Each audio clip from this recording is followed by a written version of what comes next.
Warahmatullahi wabarakatuh. Salam sejahtera untuk kita semua. Bagaimana kabar Bapak Ibu sahabat pendidik dan para tenaga honorer? Tentunya dalam keadaan sehat walafiat ya.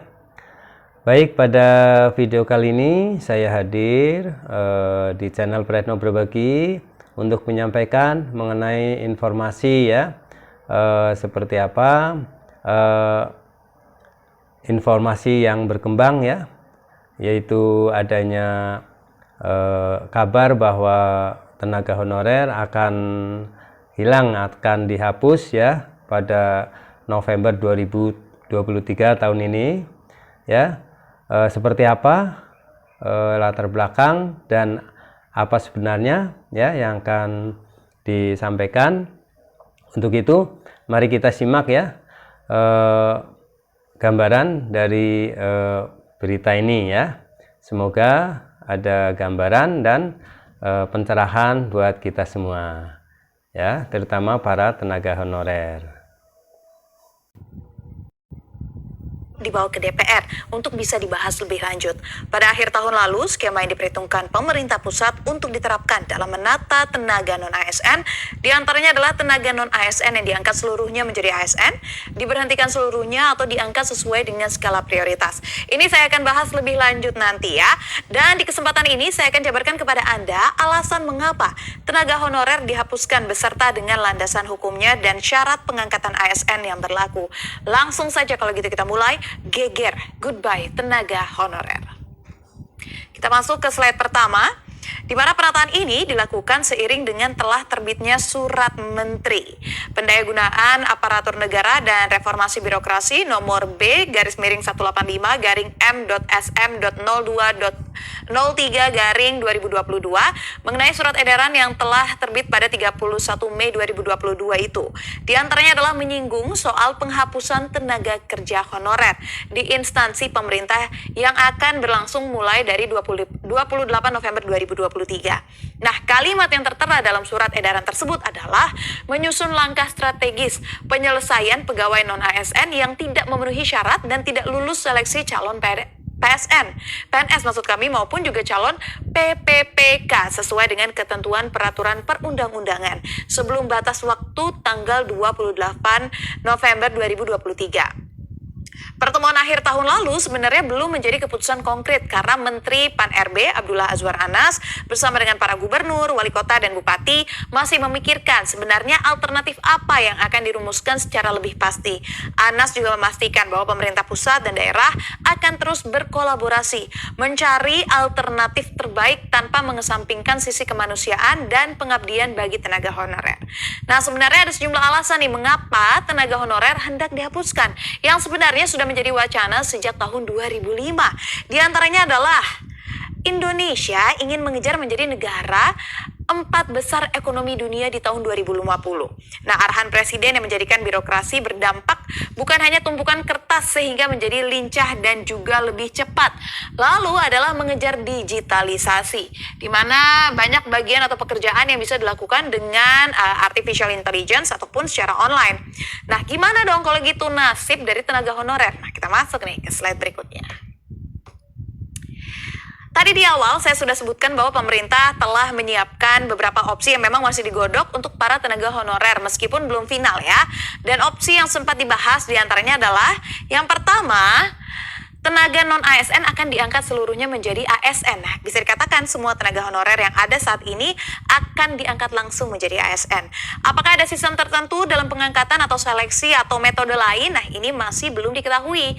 Yang kedua adalah tenaga honorer ASN yang tidak akan dijadikan ASN ataupun diberhentikan seluruhnya ya untuk tenaga honorer.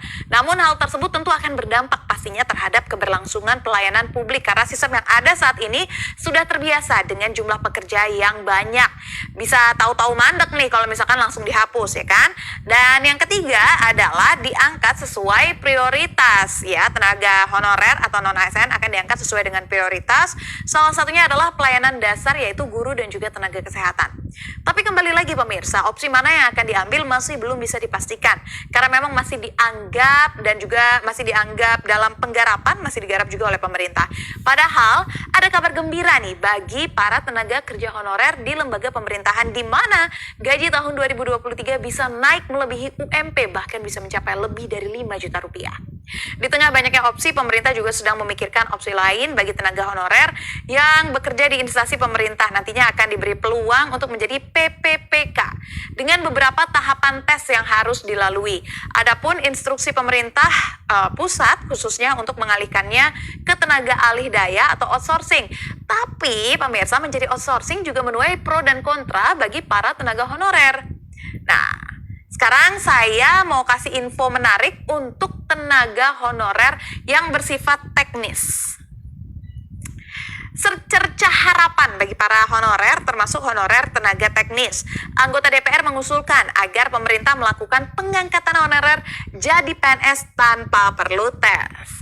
Usulan ini bahkan tertuang di dalam RUU ASN tentang perubahan atas Undang-Undang Nomor 5 Tahun 2014 tentang ASN. Saat ini sebenarnya RUU ASN masih baru dibahas di DPR.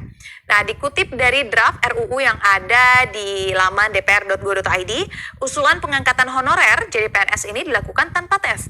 Namun hanya seleksi administrasi meliputi verifikasi dan validasi data yang harus yang bisa dilewati, tetapi tahap selanjutnya masih akan melakukan seleksi. Selain itu, seleksi juga diusulkan memperhatikan penilaian beberapa aspek, misalnya saja masa kerja, ijazah terakhir, gaji dan juga tunjangan. Merujuk pasal 131A ayat 1 RUU ASN, syarat agar honorer tenaga teknis diangkat jadi PNS yaitu sudah bekerja terus-menerus. Nah, sebenarnya ada alasan lain juga sih yang bisa menjadi pemantik kenapa sih sebenarnya tenaga honorer ini harus dihapuskan gitu ya. Pada peraturan pemerintah nomor 49 tahun 2018, pemerintah sudah menegaskan bahwa sebenarnya PPPK dan pejabat lain di lingkungan instansi pemerintah dilarang untuk mengangkat pegawai non-PNS atau non-PPPK untuk mengisi jabatan ASN. Lalu pertanyaannya, berapa sebenarnya jumlah tenaga kerja honorer? Nah, saya akan masuk ke slide berikutnya.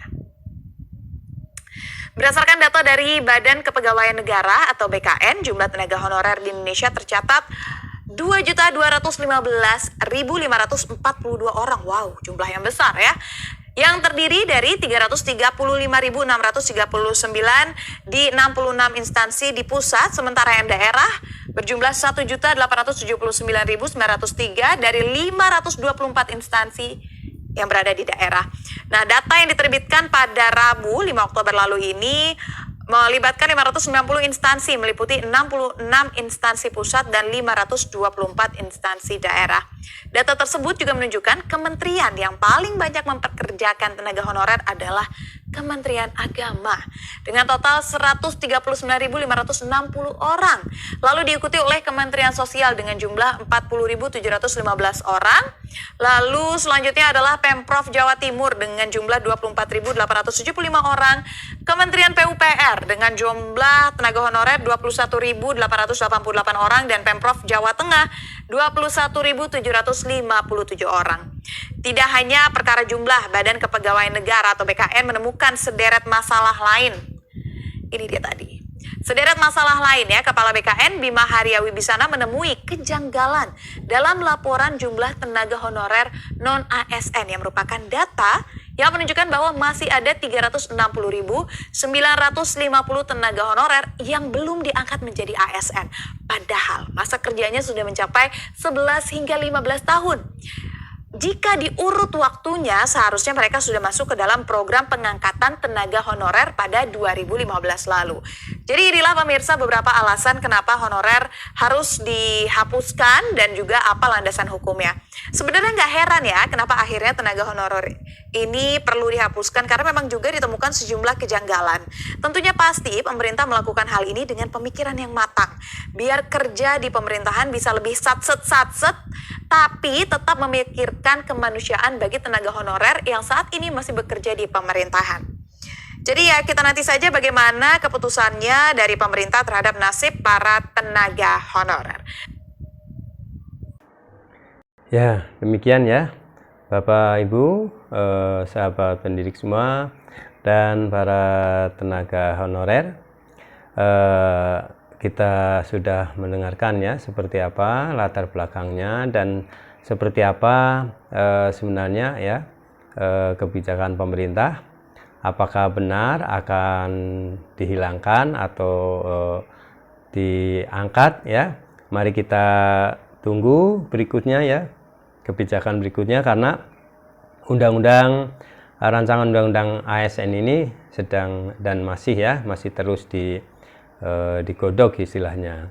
Untuk itu kita berharap, kita berdoa ya, semoga kebijakan dari pemerintah ya untuk mengangkat tenaga honorer menjadi ASN akan terlaksana, dan Bapak Ibu sahabat tenaga honorer jangan khawatir dan kita terus optimis ya.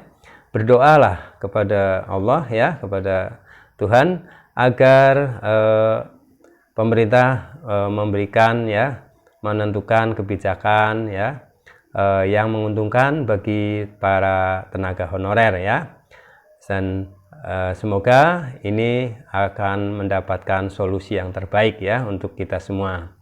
Tetap semangat para tenaga honorer, dan kita terus ya bekerja karena ibadah ya, supaya hasilnya juga akan berkah ya. Baik, semoga kita mendapatkan ketentuan ya atau kebijakan dari pemerintah yang menguntungkan untuk kita semua. Terima kasih, sampai jumpa kembali pada video yang lainnya dan tetap semangat. Assalamualaikum warahmatullahi wabarakatuh.